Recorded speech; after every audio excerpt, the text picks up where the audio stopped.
Assalamualaikum warahmatullahi wabarakatuh.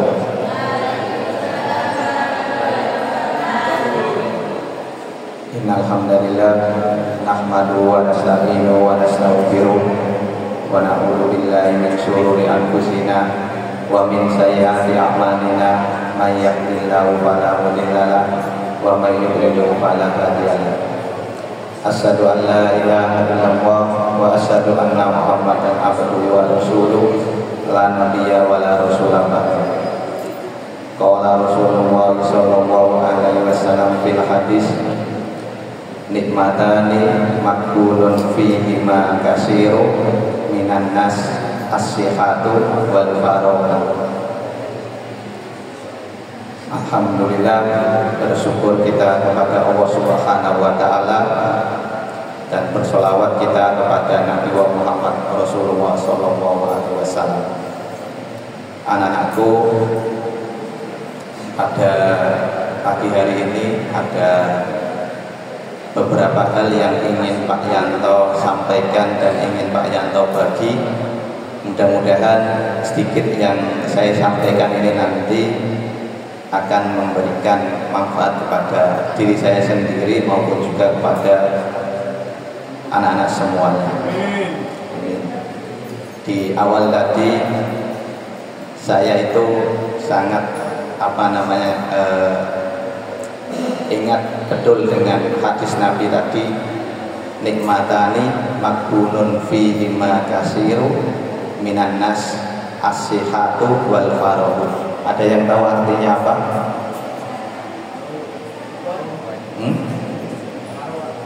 Apa?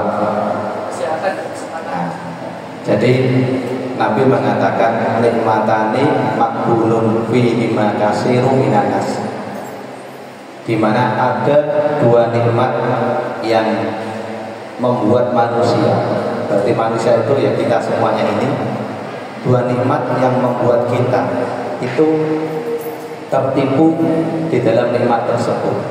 Kata Nabi apa? As-sihhatu wal faragh. Apa itu? Kesehatan dan kesempatan. Jadi tidak jarang ketika kita memiliki kesehatan dan juga mendapatkan kesempatan, tetapi kesehatan dan kesempatan yang saat ini masih bisa kita rasakan, itu terkadang tidak kita gunakan untuk kebaikan. Salah satu contohnya apa? Termasuk kegiatan yang seperti ini. Anak-anak pondok ketika dia masih punya kesehatan, masih diberikan kesempatan oleh Allah, dia tidak langsung mengikuti kegiatan yang sudah terjadwal. Harus dibangunkan, diobraki dulu, dihukum dulu, baru sadar. Nah, ini perlu kita introspeksi diri. Ketika kalian masih sehat, masih sempat, tetapi kesehatan dan kesempatan yang sama rasakan saat ini tidak sama gunakan sebagaimana mestinya. Nah, ini termasuk orang yang merugi. Dan insya Allah yang hari ini bisa hadir di sini itu bukan termasuk orang-orang yang makbulun, orang-orang yang tertipu, tetapi orang yang robih. Apa itu robih? Apa? Gak bisa. Apa robih itu? Robih, orang golongan robih apa? Siapa? Orang yang beruntung bekerja. Jadi insya Allah yang hari ini hadir di sini termasuk orang-orang yang robih, yang beruntung karena kalian masih sehat, masih sempat bisa melaksanakan sholat duha, kemudian mendengarkan sedikit ceramah, dan kemudian nanti diakhiri dengan mengaji bersama. Itu yang pertama. Saya sampaikan di awal mengenai hadis ini karena saya sangat terkesan hadis ini. Saya hafal hadis ini itu ketika saya masih sekolah seperti sampean. Jadi saya pernah membaca buku, di buku itu ada satu hadis seperti itu tadi yang sampai dengan sekarang itu saya ingat. Karena sampai dengan sekarang saya sudah berusia berapa? 30-an tahun. Alhamdulillah masih dengan kesehatan dan kesempatan. Jadi sampai sekarang itu saya masih ingat hadis ini dan sering disampaikan oleh ustaz-ustaz ketika ceramah. Ini untuk introspeksi kita yang pertama. Yang kedua, anak-anakku, di sini Pak Yanto ingin memberikan sedikit nasihat seperti nasihatnya Al-Imam Al-Ghazali. Ya. Jadi Al-Imam Al-Ghazali suatu ketika dalam sebuah kajiannya, Al-Imam Al-Ghazali ini dalam sebuah kajian, ya sama seperti ini. Ketika dalam kajian dia berkumpul dengan santri-santrinya, dengan murid-muridnya, Imam Al-Ghazali itu bertanya kepada santrinya. Dan mudah-mudahan nasihat Imam Al-Ghazali ini bisa kita ambil pelajaran. Yang pertama, Al-Imam Al-Ghazali itu bertanya kepada muridnya, wahai anak-anakku, tahukah kalian apa yang paling dekat di kehidupan ini? Nah, jadi Imam Al-Ghazali itu menanyakan kepada santrinya atau muridnya, apa yang paling dekat di kehidupan ini? Nah, salah satu muridnya yang bernama Goisan itu menyampaikan, yang paling dekat itu adalah ibu. Ada mungkin Firlian menjawab ayah, atau mungkin Mandala menjawab bestiku misalnya. Jadi Al-Imam Al-Ghazali kemudian menyampaikan, benar, yang paling dekat adalah orang tua kita. Akan tetapi yang saya maksud di sini yang paling dekat dengan kita itu adalah kematian. Ya, kematian ini akan datang kepada kita kapanpun dan dimanapun. Jangan anggap ketika kalian ini masih muda kemudian tidak akan mati. Ingat, syarat mati itu tidak harus sakit atau tidak harus tua. Jangan bergaya saya masih muda kemudian bertindak sesuka hatinya. Syarat mati tidak harus tua. Kemudian jangan bangga kalau saat ini kalian masih sehat, masih kuat, karena syarat mati tidak harus sakit. Ya. Banyak ada beberapa siswa aliyah beberapa tahun ke belakang itu juga ada yang masih sekolah kemudian qadarullah dia meninggal dunia, ada.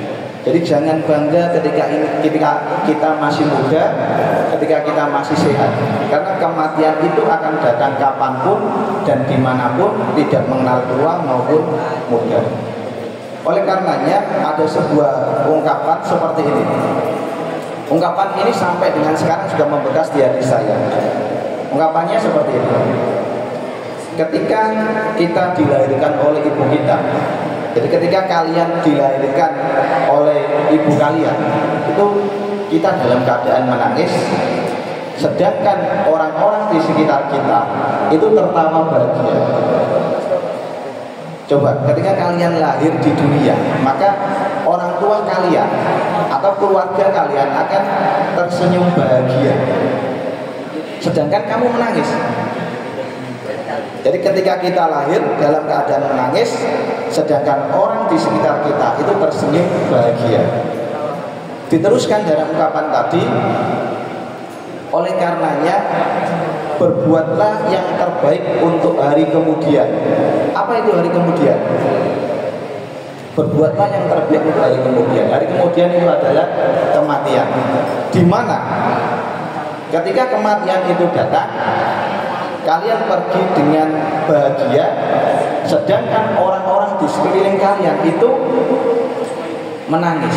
Jadi kebalikannya, ketika kita dilahirkan dalam keadaan menangis, orang di sekitar kita tersenyum bahagia, dan ketika kita meninggal dunia nanti, orang-orang di sekitar kita itu menangis, sedangkan kalian tersenyum bahagia. Jadi ini nasihat Al-Imam Al-Ghazali yang perlu kita renungkan. Mumpung kita masih muda, mumpung kita masih sehat, gunakan kesempatan ini untuk hal-hal yang baik. Itu nasihat yang pertama. Nasihat Imam Al-Ghazali yang kedua, yakni Al-Imam Al-Ghazali menanyakan kepada santrinya, wahai muridku, Kalau tadi apa yang paling dekat? Kematian. Sekarang beliau bertanya, apa yang paling jauh di dunia ini? Nah, ada yang tahu apa yang paling jauh? Jakarta. Gak usah jawab Jakarta. Yunus, apa yang paling jauh Yunus? Broto, Largo. Yang Putri, apa yang paling jauh dalam kehidupan sini? Ada yang jawab negeri Cina. Ada yang jawab planet, misalnya planet luar angkasa. Apa jawab Imam Al-Ghazali? Imam Al-Ghazali menyampaikan benar, yang paling jauh memang seperti itu. Akan tetapi yang saya maksud di sini yang paling jauh itu adalah masa lalu. Ya, yang paling jauh itu masa lalu. Jadi masa lalu itu waktu yang telah berlalu, waktu yang sudah berjalan itu tidak akan pernah terulang kembali. Mungkin kalian saat ini adalah masih madrasah aliyah, atau saya sekarang mungkin sudah menjadi seorang guru. Nah, saya dulu juga pernah merasakan seperti kalian, dan kalian mungkin juga pernah merasakan tingkat SLTP, MI, TK dan sebagainya. Dan masa-masa indah itu tidak akan mungkin bisa terulang kembali. Dan masa lalu itu sedikit banyak menjadi cerminan kita untuk di masa depan. Saya ingat ada kata-kata yang disampaikan oleh, mungkin kalian tahu motivasi Mbak Shirley ya, ada yang tahu? Nah, Mbak Shirley pernah mengatakan seperti ini, where we are now is just reflection of we are now is just reflection our past thought and our past thinking. So if we want to change our future, we got to change our thought and our past thinking. Nah, apa artinya? Mohon maaf, meskipun Pak Yanto nggak bisa bahasa Inggris, saya paling tidak sedikit-sedikit. Jadi where we are now is just reflection. Kita yang sekarang ini adalah produk atau hasil pikiran yang dihasilkan pada masa lalu. So if we want to change our future, jadi jika kita ingin merubah masa depan kita, maka kita harus mulai dari sekarang memperbaiki pola pikir kita, hal-hal yang baik dari kita. Coba kalian lihat teman-teman kalian yang mungkin sudah lulus atau mungkin kelas 10, 11 atau kelas 12. Ketika dia memilih setiap hari sekolahnya, dia masuk sakar PDW, tidur di kelas, kemudian tidak memperhatikan guru, itu pasti akan bisa dirasakan, akan membentuk kalian sekarang. Jadi kondisi kalian sekarang ini itu adalah cerminan kalian di masa lalu. Dan mumpung masih ada kesempatan, kalau kita ingin merubah masa depan kita untuk lebih baik, maka mulai dari sekarang perbaiki pikiran kita, perbaiki kebaikan-kebaikan kita. Itu nasihat Imam Al-Ghazali yang kedua. Yang ketiga, nasihat Imam Al-Ghazali kepada muridnya. Beliau bertanya, wahai muridku, apa yang paling tajam di dunia ini? Apa ya? Yang paling tajam? Apa? Dom. Apalagi pisau. Apalagi arit. Apalagi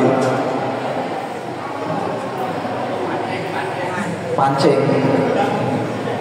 Jadi Imam Al-Ghazali kemudian menyampaikan, yang paling tajam di kehidupan kita ini adalah lisan kita. Ingat, lisan ini tidak bertulang, akan tetapi lisan ini bisa merobek hati yang paling dalam. Ya. Jadi lisan ini memang ringan, tetapi lisan ini bisa merobek hati atau perasaan seseorang. Jadi harus benar-benar dijaga, sangat tajam. Bahkan ada sebuah hadis menjaga lisan. Menjaga lisan itu termasuk 4 golongan yang dirindukan oleh surga. Hadisnya al-jannatu mustaqatun ila arba'ati nafarin. Yang pertama talil Quran wa hafidil lisan. Kemudian wa mutimil ji'an wa shaimi fi syahr Ramadan. Jadi ada 4 golongan yang dirindukan oleh surga. Yang pertama adalah talil Quran. Orang yang senantiasa membaca Al-Quran. Makanya kalian setiap pagi kita suruh untuk mengaji ya, supaya kalian termasuk orang yang dirindukan oleh surga. Yang kedua, wa hafidil lisan. Orang yang menjaga lisannya. Jadi lisan ini yang paling tajam di dalam kehidupan dunia. Biasanya mohon maaf, misalnya di pondok atau di luar ono temane sing kalau misalnya dikeluk kemudian dipanggil donat misalnya, wireng kemudian dipanggil arem, itu nggak boleh karena itu menyakiti ya. Jadi menjaga lisan ini termasuk orang yang dirindukan surga. Bahkan ada sebuah kisah ya. Dahulu itu ada misalnya seorang raja yang ingin mengangkat menteri. Mengangkat menterinya. Ada tiga kandidat calon menteri. Yang pertama Goisan misalnya, Yang kedua siapa? Alvaro. Yang ketiga misalnya Mas Asri. Jadi ada 3 calon menteri yang dites oleh raja. Suatu ketika raja ini manggil ketiga orang ini. Ketika itu raja mengetes. Raja sedang, mohon maaf, buang angin atau kentut. Nah, dut misalnya. Kemudian calon menteri yang pertama Goisan ditanya oleh raja, wahai calon menteriku Goisan, tadi saya buang angin. Kira-kira gimana baunya? Apa jawab Goisan? Masya Allah aja, antute sampean bau wasin. Nah, oleh raja, kemudian Goisan ini, wah ini nggak cocok menjadi menteri saya karena terlalu jujur. Nah, gagal. Kemudian yang kedua, Alvaro dites. Wahai Alvaro, bagaimana dengan bau kentut saya? Apa jawab Alvaro? Alvaro menyampaikan, wahai raja, kentutnya sampean wong wangi. Gak jujur. Kemudian raja, wah ini tidak cocok menjadi menteri saya karena dia tidak jujur, pembohong. Gak jadi. Terakhir tinggal calon menteri Mas Asri. Mas Asri ditanya, wahai Asri, bagaimana dengan kentut saya tadi?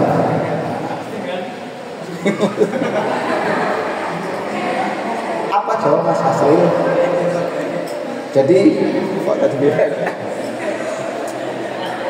Jadi Mas Asri ini dijawab gini,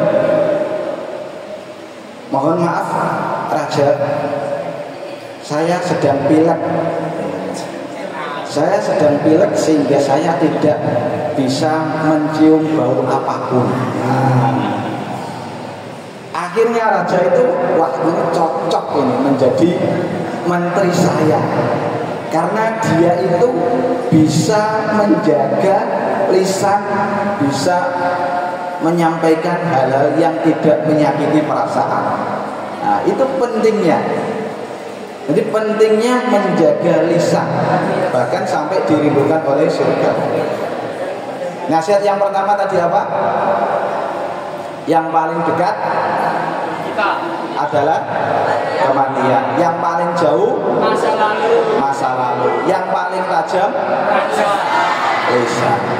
Kemudian dilanjutkan, Imam Al-Ghazali menyampaikan, Apa di dunia ini yang paling ringan? Ayo, apa yang paling ringan? Kertas, kapas, apalagi debu, apa? Angin. Al-Imam Al-Ghazali menyampaikan benar, yang paling ringan itu. Akan tetapi yang paling ringan di sini adalah meninggalkan sholat. Oke ya. Jadi meninggalkan sholat ini termasuk hal yang paling ringan. Mohon maaf, saya pernah menjumpai beberapa anak itu waktu sholat duha itu dia sholat, tak tanya lah, kamu kok baru saat segini? Ya Pak, sholat subuh. Astagfirullah. Jadi ya untungnya sholat subuh itu kan 2 rakaat, jadi nggak ketoro dengan sholat duha. Nah ini santri, bayangkan, sekelas santri aja seperti itu, apalagi mohon maaf yang mungkin tinggal di daerah Brondong ya, Indonesia, Blimbing dan sekitarnya itu ya, atau yang berprofesi misalnya mohon maaf nelayan, itu juga sering meninggalkan sholat itu termasuk hal yang paling ringan. Oleh karenanya anak-anakku, kalian bersyukur kalian ada di lingkungan Pondok Karangasem yang senantiasa diingatkan untuk melaksanakan sholat. Jadi ingat, yang paling ringan itu meninggalkan sholat. Jangan sampai ada anak-anak madrasah aliyah ini yang sampai tidak sholat 5 waktu. Sholatnya hanya mungkin 4 waktu, subuhnya enggak, atau mungkin 3 waktu. Naudzubillah, jangan sampai. Kemudian yang terakhir nasihat Imam Al-Ghazali kepada santri-santrinya.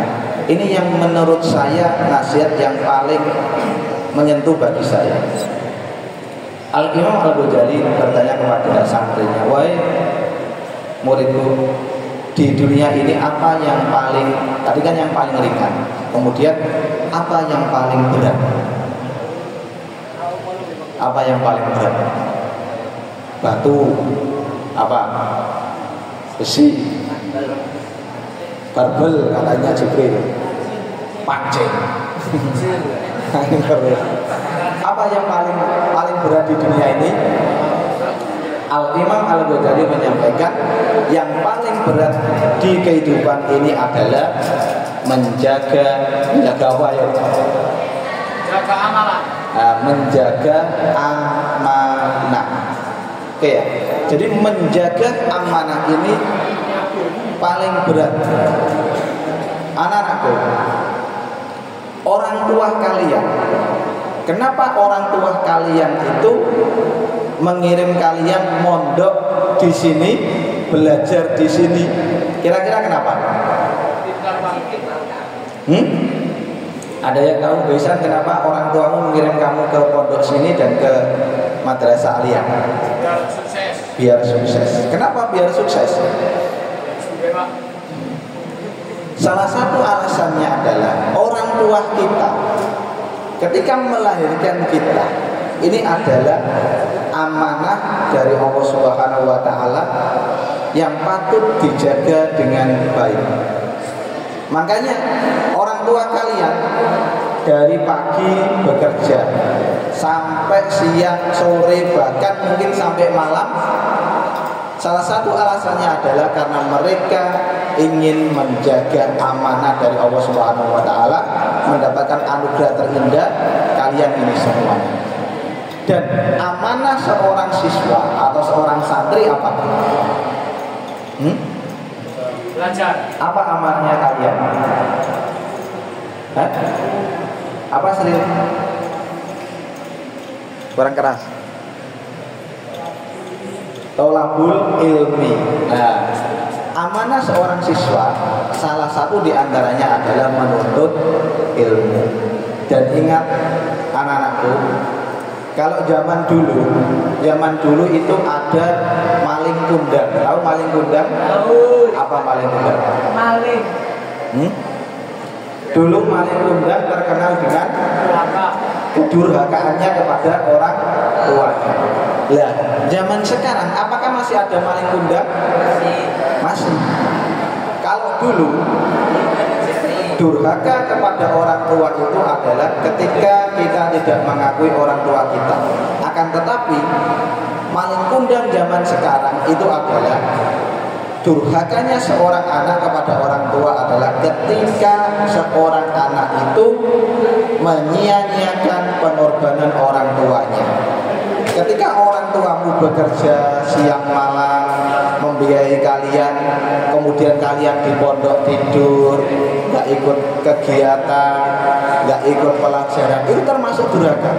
Jadi durhaka dalam arti yang sesungguhnya, durhaka dalam arti yang sesungguhnya itu adalah ketika kita menyia-nyiakan pengorbanan orang tua kita, itu termasuk durhaka dalam arti yang sesungguhnya.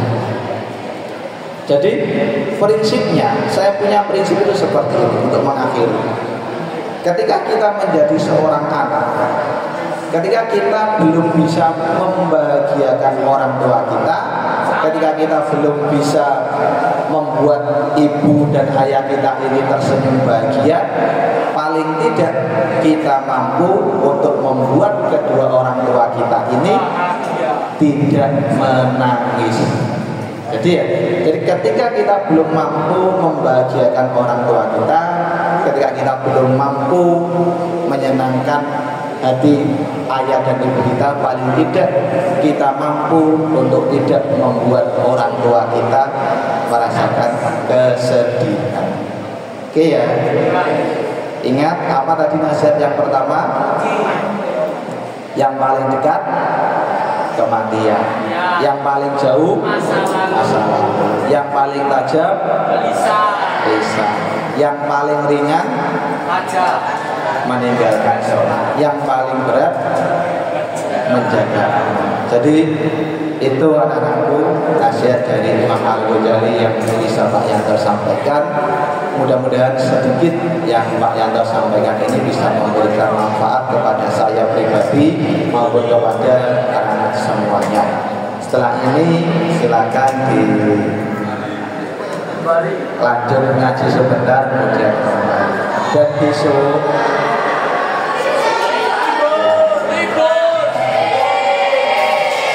dengarkan dulu ya, dengarkan dulu.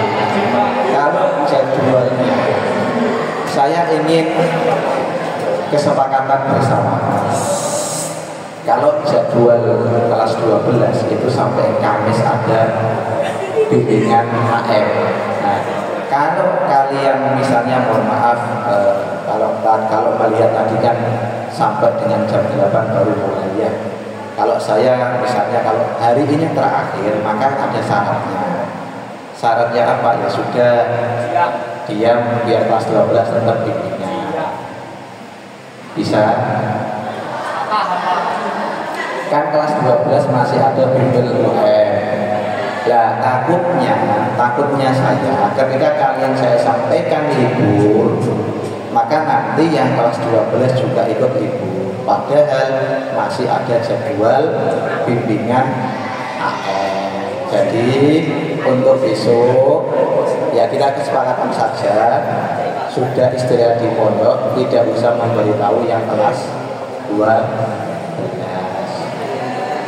Bisa dipahami begitu ya, karena kasihan, saya juga menyadari kalian sudah capek, kami juga capek. Oke ya, terima kasih. Sekian dari Pak Yanto, mohon maaf. Saya akhiri, wassalamualaikum warahmatullahi wabarakatuh.